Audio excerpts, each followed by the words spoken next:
네, 오늘 함께 살펴볼 교리 문답은 시편 찬송 600쪽, 601쪽에 나와 있는 주의 날 40일 제108문답과 제109문답입니다. 시편 찬송 600쪽을 펼쳐주시기 바랍니다.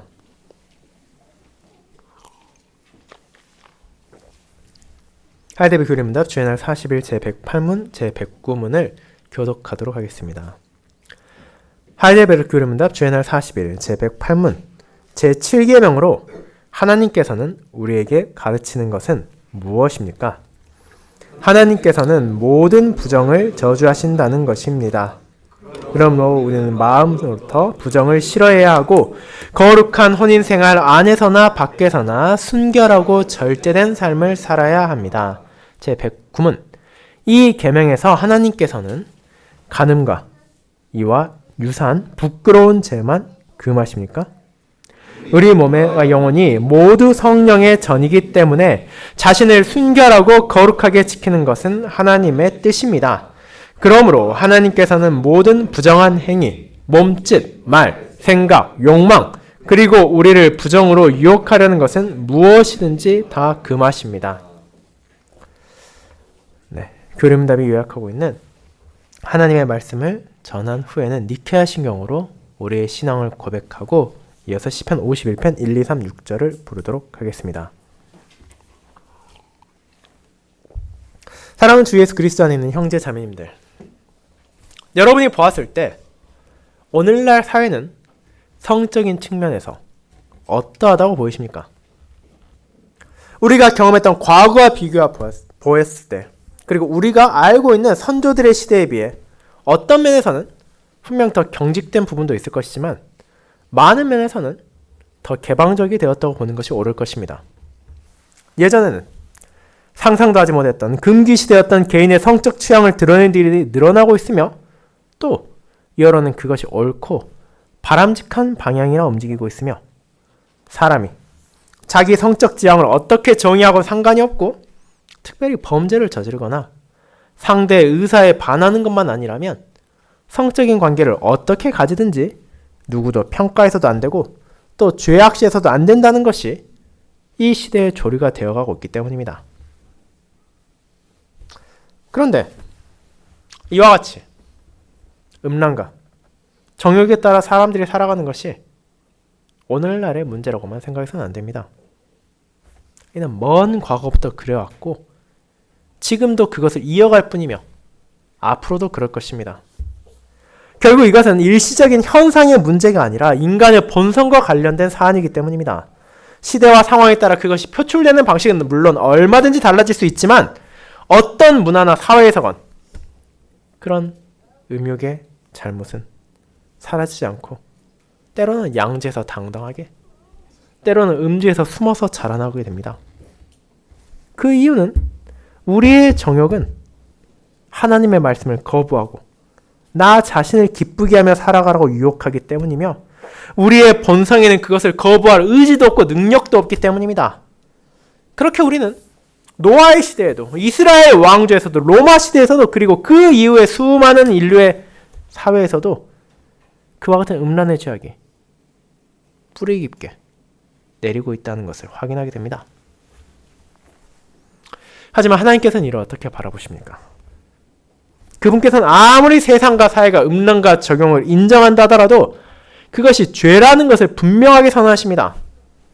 하나님께서 정하신 혼인 바깥에서 욕망을 해소하고자 하는 것은 하나님의 가르침을 거부하는 것이며 이는 당연히 그분을 슬프게 하고 진노하게 만드는 잘못입니다. 그렇게 교리입니다.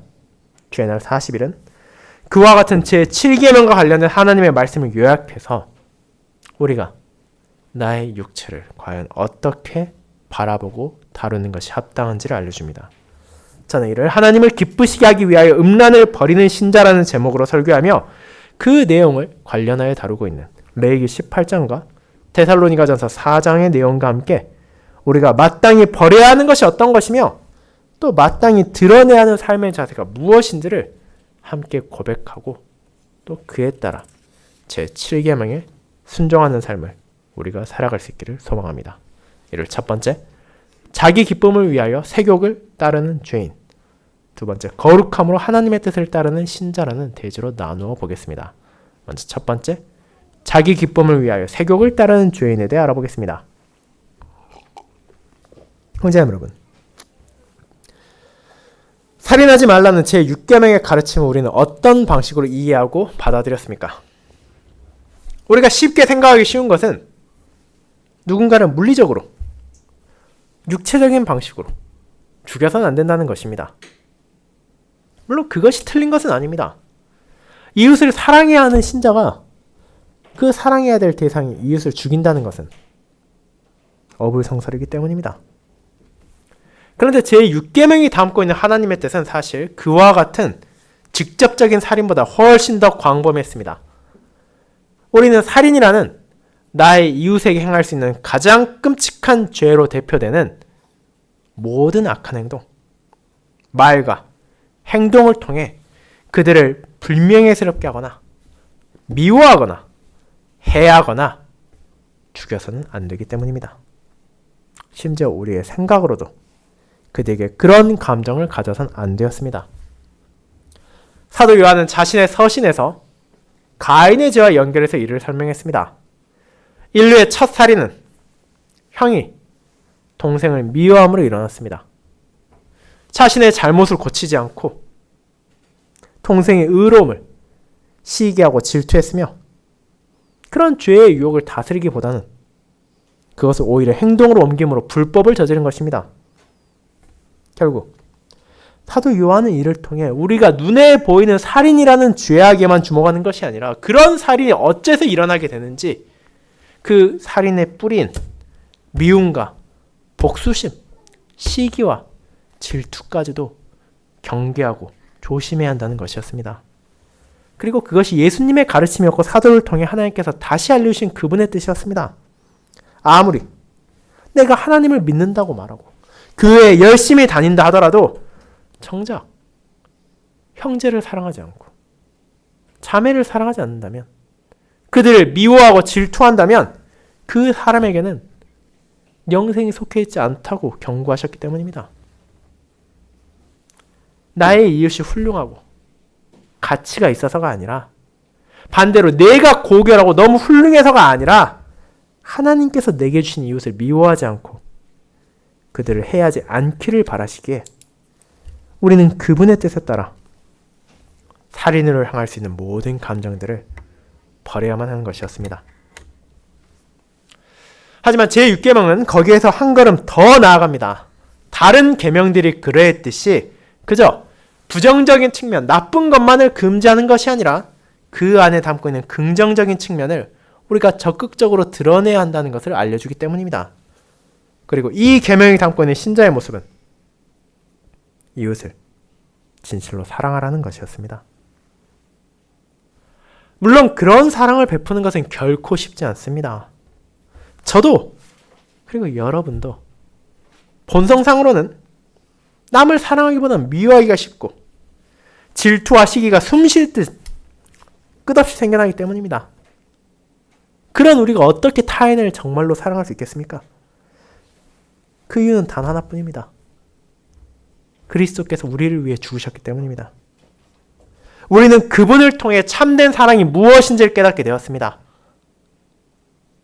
그분을 통해 하나님께서 내게 무엇을 원하시는지를 알게 되었습니다. 그분의 공로로 용서받음을 통해 이제 선을 갈망하며 살 수 있게 되었습니다. 그렇게 우리는 그리스도 안에서 하나님께서 원하시는 의로움, 나의 이웃을 향한 사랑을 나의 부족한 가운데서도 실천할 수 있게 되었으며, 그를 통해 내가 하나님의 자녀라는 것을, 내가 사망이 아니라 생명에 머물러 있음을 세상에 나타낼 수 있게 된 것입니다. 그렇게 우리는 사도가 교회를 향해 간곡히 부탁한 것처럼 말로만 혀로만 사랑하는 사람이 아니라 행함과 진실함으로 이웃을 사랑하고 형제 자매를 사랑하는 사람이 될 수 있기를 소망하며 주님의 은혜 안에서 그와 같은 사랑을 시작할 수 있게 되었습니다. 그와 같은 참된 사랑의 요구를 하나님께서는 제6계명을 통해 저와 여러분에게 알려주신 것입니다. 이제 그와 같은 고백을 마친 후 우리는 교리문답이 하나님의 말씀을 요약해서 제7계명에 대해 어떻게 말하고 있는지를 보게 됩니다. 간음하지 말라. 이 계명은 우리에게 무엇을 요구합니까? 이는 앞선 제6계명이 그러했던 것처럼 너무나 단순해 보이고 지극히 자연스러운 요구처럼 보일 수 있습니다. 간음이란 대체 무엇입니까? 이 표현은 일반적으로 혼인관계를 가진 사람이 부정한 성적 행위를 하는 것을 가리키는 데 쓰였습니다. 쉽게 말하자면 불륜이라 할 수 있는 성적인 죄악을 저질러서는 안 된다는 것입니다. 혼인관계를 제정하신 분이 하나님이시며 그분께서 그 관계 안에서 기쁨을 나누게 하셨기에 그런 혼인관계 바깥에서 자기 욕망을 충족시키려 해서는 안 된다는 것이 이 계명이 1차적으로 직접적으로 말하고자 하는 것이었습니다. 그렇다면 이 계명이 정말로 불륜, 즉 기혼자가 다른 기혼자 혹은 다른 미혼자와 육체적인 관계를 맺는 것만을 금지하는 것입니까? 그렇지는 않습니다. 만약 그런 방식으로 7계명을 해석하고자 한다면 다른 계명들과 마찬가지로 이 계명도 얼마든지 지킬 수 있다는 사람이 세상에 넘쳐날 것입니다. 그러나 다른 계명들이 그러했듯이 그것은 너무나 단편적인 해석입니다. 제6계명이 살인이라는 가장 대표적인 죄악으로 이웃을 해하는 것을 금지한 것처럼 제7계명은 간음이라는 가장 끔찍한 성적인 죄악으로부터 시작해서 모든 부정한 행동을 금지하고 있기 때문입니다. 자, 그렇다면 이 모든 부정은 무엇을 가리키고 있습니까? 근데 잠시 오늘날 교회가 사회에서 어떤 시선으로 인식되고 있는지를 생각해 보도록 합시다. 제7계명과 관련되어 오늘날 교회는 마치 동성애를 반대하는 단체, 성소수자를 배척하는 집단으로 여겨질 수 있습니다. 실제로 많은 교회들은 차별금지법을 포함하여 동성애, 혹은 양성애, 혹은 성전환과 같은 하나님께서 정하신 창조 질서에 어긋나는 방식의 성적 관계를 반대하고 있기도 합니다. 왜냐하면 하나님께서 이를 금지하신다는 것을 우리는 성경을 통해 알고 있기 때문입니다. 그런데 그런 인식을 사회가 가지는 것에는 함정이 하나 있습니다. 교회나 신자가 그런 특정한 형태의 죄악에만 반대하는 것처럼 보여서는 안 되기 때문입니다. 성도는 하나님의 뜻에 어긋나는 모든 죄와 불법에 반대해야 하며 제7계명과 관련해서도 단순히 동성애나 성전환만이 아니라 모든 부정을 진실로 미워하고 그와 싸운다는 것을 보여줘야 합니다. 그런데 실제로 세상의 교육에서 그런 모습을 보지 못하고 제7계명 말하는 것 중에 가장 두드러지는 한 측면만 본다는 것은 무언가 잘못된 것입니다. 어떤 면에서는 교회가 세상과 동화되어 가고 있는 결과일 수도 있습니다. 아직 사회가 꺼려하고 쉽사리 받아들이지 못하는 부분에서 목소리를 높이지만 이미 세상에 깊이 파고들어버린 죄악에서는 침묵을 지키는 방식으로 그런 걸 수도 있습니다. 그러나 그것은 제7계명을 주신 하나님께서 자신의 교회, 자신의 백성에 바라시는 모습이 아닙니다.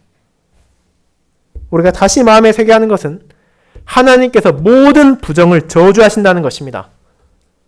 여호와 하나님께서는 거룩하신 분이시며 그분께서는 자기 백성이 그분의 거룩함 안에서 거룩하기를 바라십니다. 그리고 이는 우리의 육체적인 측면에서는 우리들의 몸을 과연 어떻게 규정하고 어떻게 사용하는지에 대해서도 관련이 되어 있습니다. 우리 육신을 거룩하게 사용한다는 것은 어떤 의미입니까? 나의 몸을 세상적 방식에 따라 사용하는 것이 아니라 하나님의 말씀에 따라 바라보고 써야 한다는 것입니다. 세상이 사람의 육체에 대해 어떤 관점을 가지고 있습니까?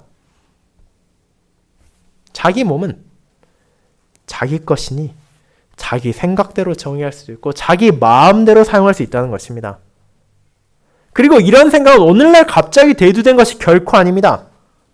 이는 먼 과거부터 인류와 함께해온 사상임의 실천입니다.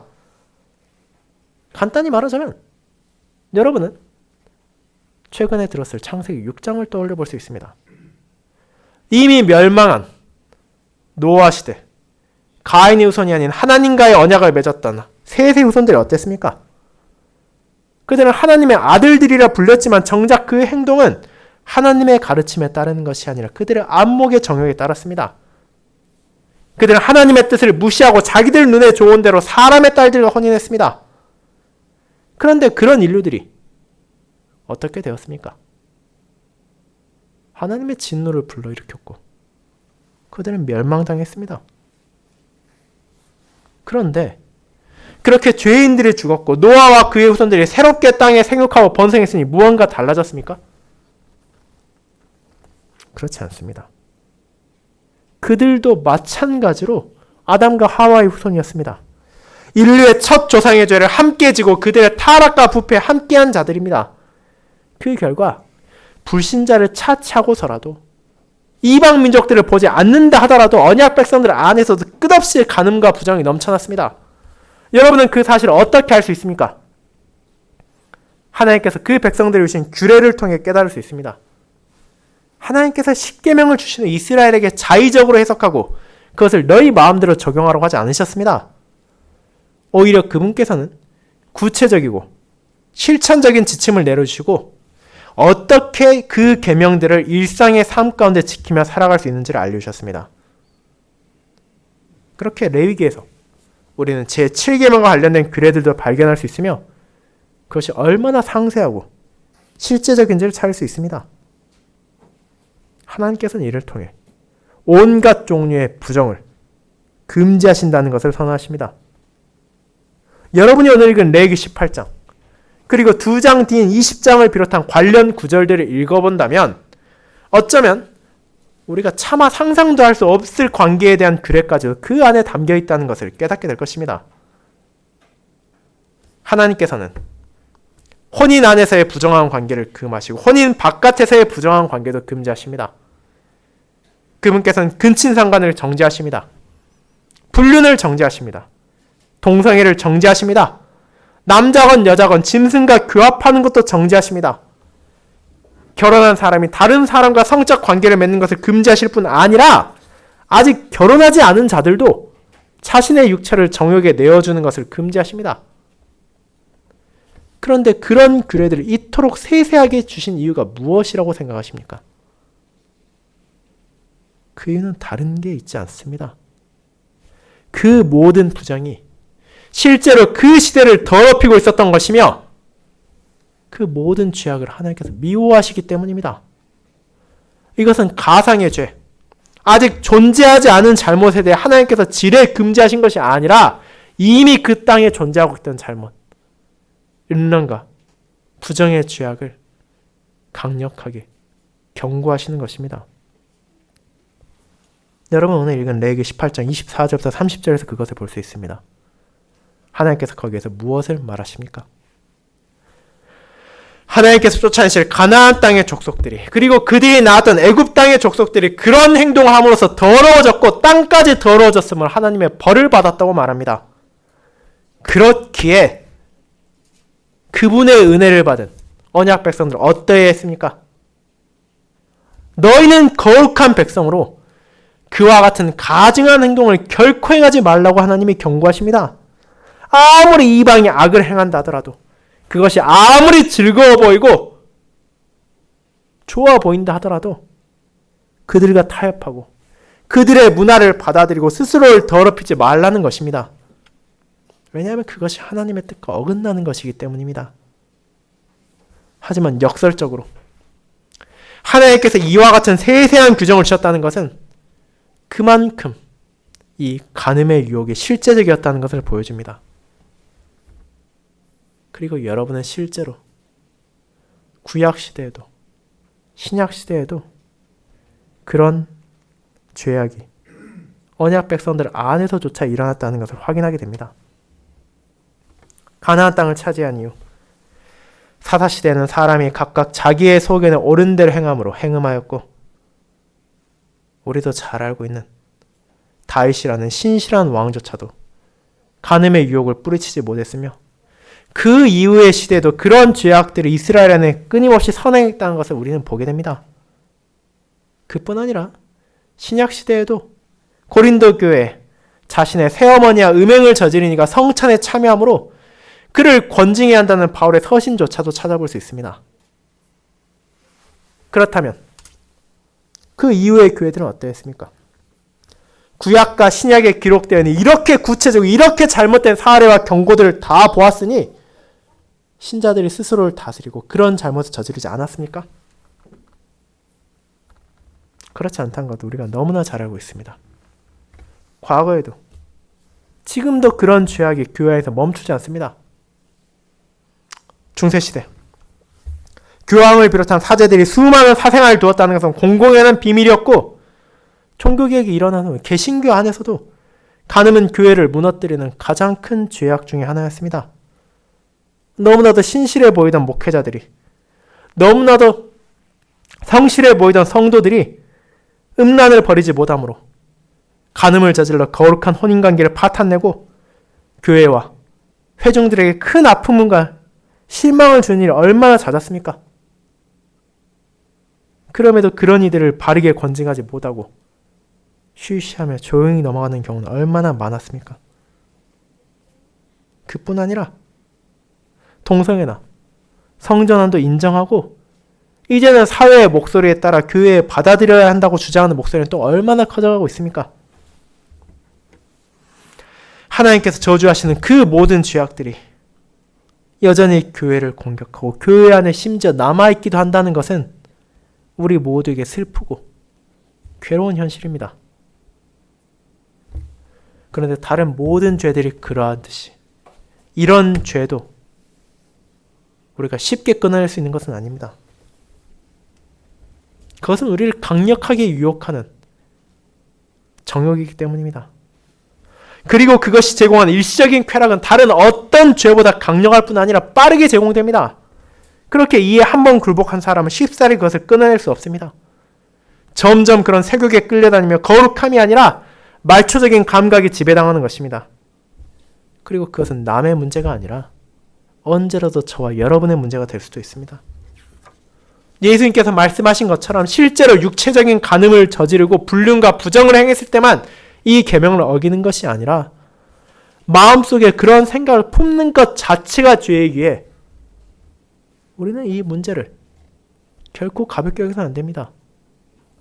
이것은 우리에게 그리고 우리의 자녀들에게 언제나 도사리고 있는 위험이기 때문입니다.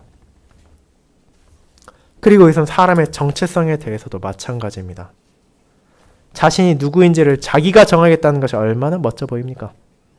내가 삶의 주인이고 내가 나의 삶의 주권을 가졌으니 내 몸을 내 마음대로 쓰고 내가 원하는 사랑을 하겠다는 것은 오늘날 사회에서 훌륭한 자세로 받아들여지고 있습니다. 그런데 이것이 결국 무엇입니까? 하나님께서 주신 선물을 거부하고 내가 하나님과 동등해지겠다는, 어쩌면 그분보다 더 높아지겠다는 아담과 하와의 잘못을 반복하는 것입니다. 그분의 창조 질서가 무엇이든 상관하지 않고 그분께서 제정하신 혼인이 어떤 의미인지는 제쳐두고 내 뜻이 가장 중요하고 내 욕망을 채우는 것이 최우선이라는 죄악이자 불법입니다.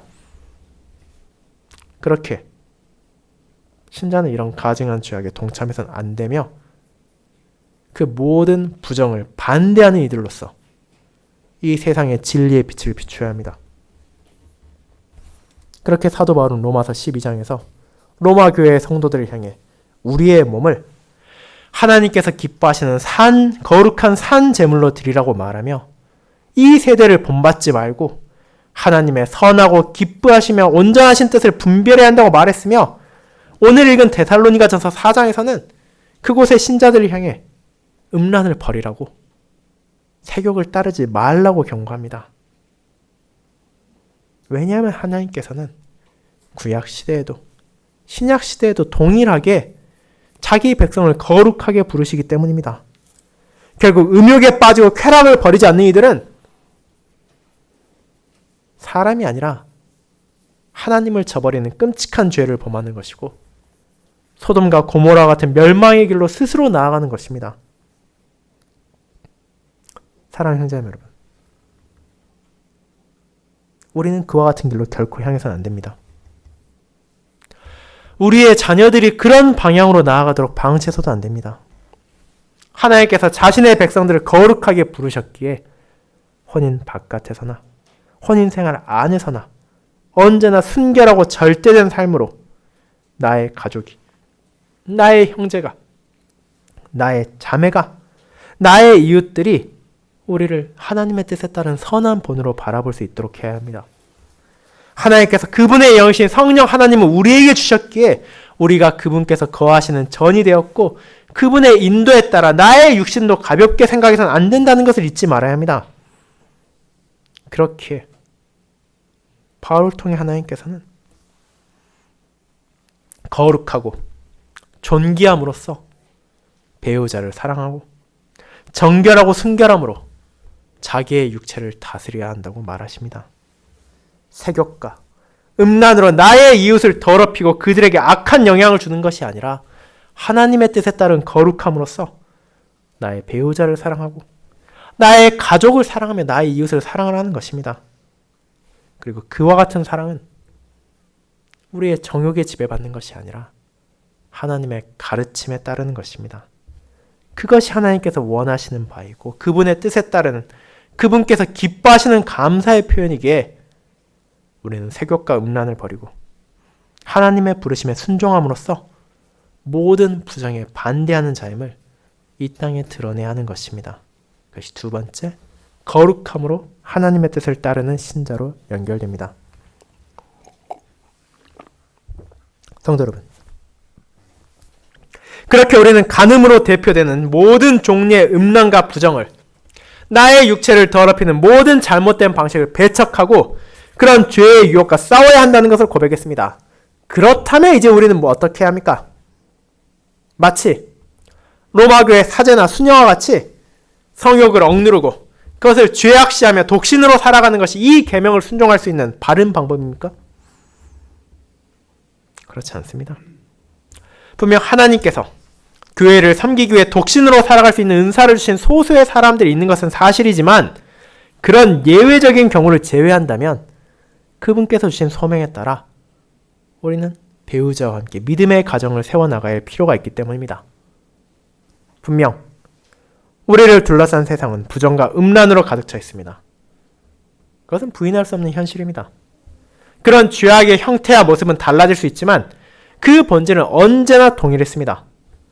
간음으로 대표되는 육체와 영혼을 더럽히는 모든 종류의 죄는 다른 죄들과 마찬가지로 하나님이 아니라 내가 주인이라는 생각, 하나님께서 주신 복음의 약속보다 내 눈앞에 있는 쾌락이 더 좋아 보인다는 정욕에서 기인한 것입니다. 이미 우리의 첫 선조가 범했고 우리의 수많은 선조들이 범했던 그 동일한 죄악이 오늘날에도 우리에게서도 반복되는 것입니다. 그렇게 우리는 이 하나님의 부르심을 저버리는 것이 아니라 그에 따라 살아야 합니다. 그리고 이것은 교리문답이 고백하는 것처럼 모든 형태의 부정을 싫어하는 것에서 시작되어야 합니다. 그것들이 아무리 매력적으로 보이고 즐거워 보인다 하더라도 거부하고 주님의 뜻에 따라야 합니다.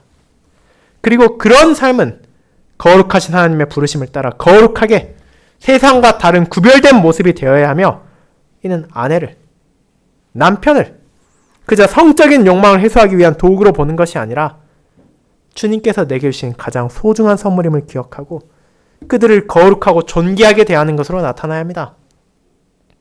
잠언 5장이 솔로몬의 말을 통해 권면을 전하는 것처럼 두 사람이 하나가 되는 것을 통해 기쁨을 누리고 그 셈으로 복되게 하며 그 관계 안에서 즐거워하며 정결한 사랑을 나타내므로 하나님께 주신 그와 같은 성적인 바람을 선하게 사용해야 합니다.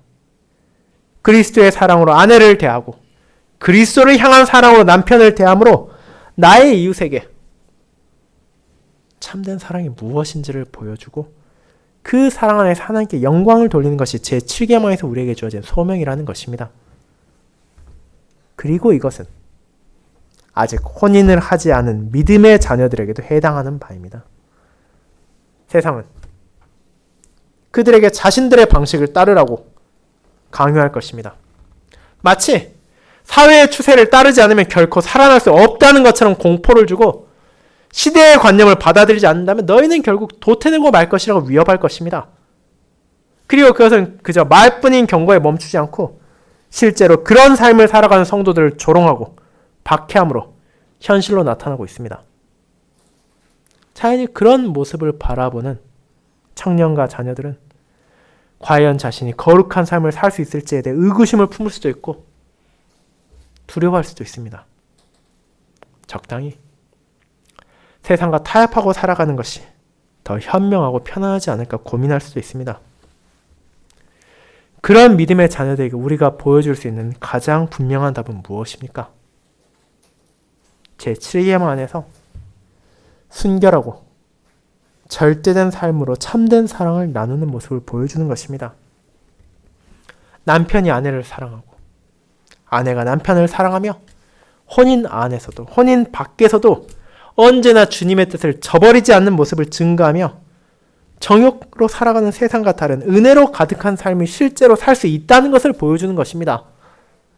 비록 우리의 능력은 여전히 부족하고 우리의 의지는 흔들리며 우리 중 누구도 온전하지 못할지라도 주님의 은혜 안에서 그런 삶을 살 수 있다는 것을, 그리고 그런 삶 안에서 참된 소망이 있고 기쁨이 있다는 것을 증거함으로써 우리의 자녀들을 격려하며 하나님의 진리로 하나님을 기쁘시게 하는 삶을 그들에게 가르치며 거룩한 혼인관계 안에서 참된 사랑을 나눌 수 있음을 알려주어야 합니다. 그것이 그리스도의 은혜 가운데 살아가는 신자가 하나님의 뜻에 따르는 모습이며 기쁨과 감사로 제7계명에 순종하는 자세이기 때문입니다. 사랑하는 성도 여러분, 그렇게 우리는 단순히 제7계명에 어긋나는 모든 죄 중 한 가지, 두 가지 죄에만 반대하는 사람이 아니라 그 7계명에 따라 모든 부정을 반대하고 모든 음란과 정욕을 버리고 싸우며 순결하고 절제된 참된 사랑을 하는 사람으로 이 땅에 드러나야 합니다. 세상과 이웃이 우리를 바라볼 때, 믿음의 자녀들이 우리를 바라볼 때 드러나야 하는 것은 그저 죄의 한 측면만을 미워하고 투쟁하는 모습이 아니라 육체로 나타날 수 있는 모든 죄와 맞서고 힘들지만 그 선한 싸움을 계속하는 신자의 자세여야 합니다.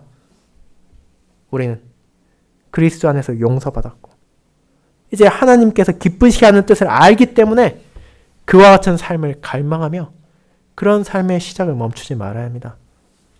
부정한 행위를 통해 자기를 더럽히고 이웃을 더럽히는 모든 잘못을 버리고 세격에 따라 가증한 죄악을 행하는 대신 주님 안에서 새롭게 된 자로서 내 육체를 바라보는 관점에 있어서도 내 육신을 다스리는 방법에 있어서도 하나님의 뜻에 따르는 거룩한 모습이 이번 한 주에도 여러분을 통해 나타나길 소망합니다.